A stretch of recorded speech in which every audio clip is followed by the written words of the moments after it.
So hello everyone, good morning. তো তোমাদের স্বাগত জানাই আরও একবার আমার ইউটিউব চ্যানেলে। তো গাইস, সকাল সকাল রেডি হয়ে গেছি স্নান টান করে। আর আমি যাচ্ছি আজকে কালদিঘি হসপিটাল।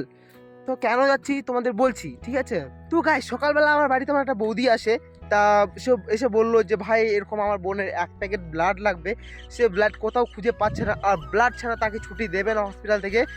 তো গাইস, ব্লাড লাগবে আর আমি যাব না, তা কখনো হয়? কারণ তোমরা তো জানো, আমরা 17টা বছর মানুষের কাছ থেকে ব্লাড নিয়ে নিয়ে আমার পরিবার মানে আমার বোনকে বাঁচিয়েছি আমি। তো গাইস, রক্ত লাগলে আমি বাড়িতে বসে থাকতে পারবো না। তো সকালে রেডি হয়ে চলে আসলাম। আর গাইস, দিদা আমাকে এই কমলাটা ধরিয়ে দেয়, বলে খেতে খেতে যা ভালো লাগবে। আর গাইস, আমার 1 প্যাকেট রক্ত দিয়ে যদি কারো জীবন বাঁচে, তো নিজেকে মানে একটা ভালো, মানে কি বলবো, একটা ফিল আলাদা হয় গাইস। আর এটা আমার একবার না, আমি বহুবার রক্ত দিচ্ছি। প্রায় এটা আমার দেওয়া, আমি যবে থেকে 18 বছর হয়ে গেছে তবে থেকে আমি রক্ত দিতে স্টার্ট করে দিয়েছি। কারণ ভালো লাগে। আর আদার্স কেউ বলে যে রক্ত দিতে ভয় লাগে, এটা সেটা, আমার এরকম কিছু ফিল হয় না। আর আমার একটা রুলস আছে ভাই, যে কেউ টাকা দিলে আমি রক্ত দিই না। কারণ টাকা টোকা এগুলো দিয়ে আমি রক্ত দিই না, আমি ফ্রিতে নিজের ইচ্ছা মতো রক্ত দিয়ে দিই। আর ওই ভাইটা প্রায় অনেকবার ফোন করলো, আমার একটু লেট হয়ে গেলো বেরোতে। তো যাই, ভাইটা বুনিয়াদপুরে বসে আছে, তো বুনিয়াদপুরে গিয়ে তোমাদের সাথে ডাইরেক্ট কথা বলবো, ঠিক আছে? সো গাইস, এখন আমি বাস স্ট্যান্ড থেকে একদম বাসে চললাম বালুরঘাট বাসে। এদিকে আছে আমার বন্ধু, এর সাথে দেখা হয়ে যায় ভাবতে পারিনি। কারণ আমি ভাবছিলাম যে ছেলেটা আসবে সে পিছনে আছে, ওই ভাইটা, কিন্তু দেখছি এই পিছনে আছে। তো যাই হোক, দেখা হয়ে গেল, গ্রামের ছেলে। তো যাওয়া যাক এখন, ঠিক আছে? তো তোমাদেরকে আমি কিছু সিনেমাটিক শট দেখাবো। রক্ত দিতে যাচ্ছি, তবু সিনেমাটিক শট বাদ যাবে না। তো যাই, এই হচ্ছে আমাদের বুনিয়াদপুর শহর।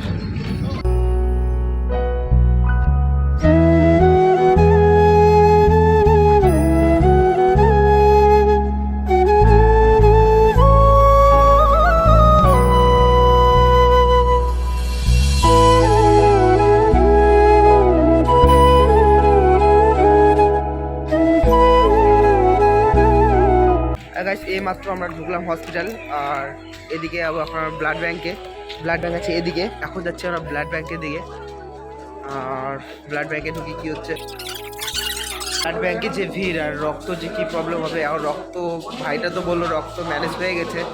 তো দেখি, আজকে কারো রক্ত লাগে তো দিয়ে দেবো, টেনশন নাই। তো রক্ত কি লাগবে, কি রক্ত দিতে হবে না পাইছিস? রক্ত দিতে হবে। চল, যদি লাগে দিয়ে দেবো, আর যদি না লাগে তো অন্য কারো যদি লাগে তো দিয়ে দেবো। তো গাইস, এই মাত্র ব্লাড ব্যাংকে ঢুকলাম। আর যে ভাইটা নিতে গেছিলো সে ভাইটা এখন ব্লাড ব্যাংকের সাথে কথা বলছে, কি কি করবে না করবে, রক্ত কতগুলো লাগবে। তো ওর সাথে কথা বলছে। আর আমি আর আরও দুটো বন্ধু বাইরে দাঁড়িয়ে আছি, আমরা রক্ত দেবো। তো ও কথা বলছে, বলুক, তারপর কি হচ্ছে ডিসিশন, তারপর দেখাচ্ছি। যদি রক্ত লাগে তো রক্ত দেবো, আর যদি না লাগে তবু যদি কারো লাগে আমি দিয়ে চলে যাবো। আজকে রক্ত দিব, তারপর বাড়ি যাব। আমি তখন থেকে বলছি ব্লাড ব্যাংকে যে আমার এবি পজিটিভ লাগবে, কিন্তু বাট আমি ও পজিটিভ দিয়ে এক্সচেঞ্জ করবো, কিন্তু কোনো মতো ওরা কথা শুনছে না।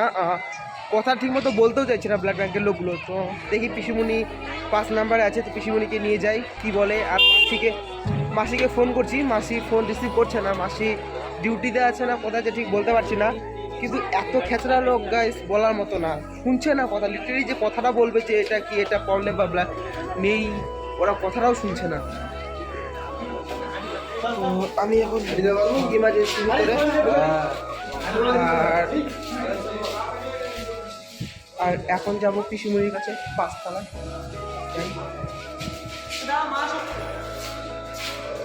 একবার কথাটা বলতে চলছিল।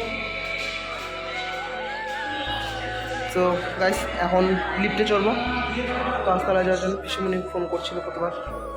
1 hour later. তো গাইস, পিসিমণির সাথে দেখা করলাম, দেখা করে এই মাত্র আবার লিফটে চললাম, নিচে যাচ্ছি।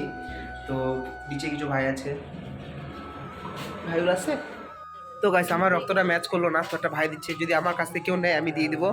আর ভাইটা ঢুকছে রক্ত দিতে, তো আমার রক্তটা ম্যাচ করলো না। আমাকে এখন এরকমই থাকতে হবে। যদি কেউ রক্ত নেয় আমি এখনই রক্তটা দিয়ে দিব, কারণ রক্ত দিতে আসি তো রক্তটা দিয়েই যাবো। সো গাইস, তো ওই দাদাটা রক্ত ম্যাচ করেনি। তো অন্য একটা দিদি ভাইও হসপিটালে ভর্তি আছে, তো ওই দিদি ভাইটাকে আমি ব্লাড দেবো। তাই আমি ভাবছিলাম ওই ভাইটাকে দেবো, তো ম্যাচ করলো না। তো আপনার লাগবে তো না? আপনার মেয়ে তো? আমার মেয়ে, আমার মেয়ে। কি হয়েছে, অপারেশন করবে নাকি? না, অপারেশন না, ডেলিভারি আছে। তো এই জেঠুটার মেয়ের লাগবে, তো আমি এখন দেবো রক্ত। তো তো আমি আসছিলাম ওই ভাইটাকে দেওয়ার জন্য, তো ওই ভাইটার ম্যাচ করলো না, তো যাই হোক ওর আলাদা রক্ত লাগবে আর আমার আলাদা রক্ত। তো এই দাদা এই কাকুটার মেয়ের ও পজিটিভ, আমারও পজিটিভ, তো দিয়ে দিই রক্ত। কি চাপ রক্ত গিয়ে রক্ত রুমে গিয়ে তোমাদের সাথে কথা হচ্ছে। তো গাইস এই এখন আমার ব্লাডের দিলো প্যাকেট, আর এদিকে ভাইটা দিবে ওর দিদিকে। ও নার্ভাস ফিল করছে, তো যাক আমার অত নার্ভাস ফিল হচ্ছে না, কারণ আমি আগে দিয়েছি।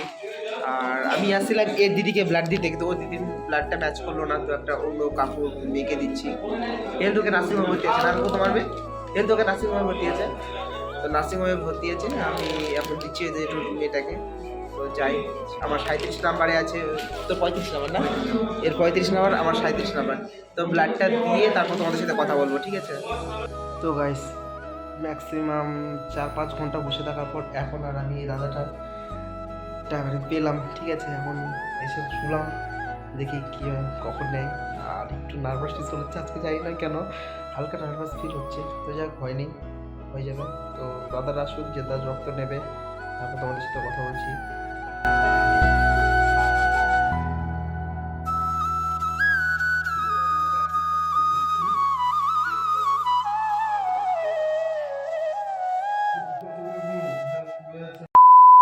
তো গাইস এই মাত্র আমি রক্ত দিয়ে এখন আসলাম বাড়িতে, আর শরীরটা খুব খারাপ লাগছে, মাথাটা একটু ঝিমঝিম করছে। তো এখন খাওয়া দাওয়া করবো, খাওয়া দাওয়া করে রেস্ট করবো। তো এই ছিল আজকে ব্লগ ভিডিও। আর গাইস সাবস্ক্রাইব করে দিও, আর 1000 সাবস্ক্রাইব করতে বেশি দেরি নাই, মানে করো তোমরা, তাদের সাবস্ক্রাইবটা করো। তো এই ছিল ব্লগ ভিডিও, দেখাবো অন্য একটা ব্লগ ভিডিওতে। তো টাটা, বাই বাই।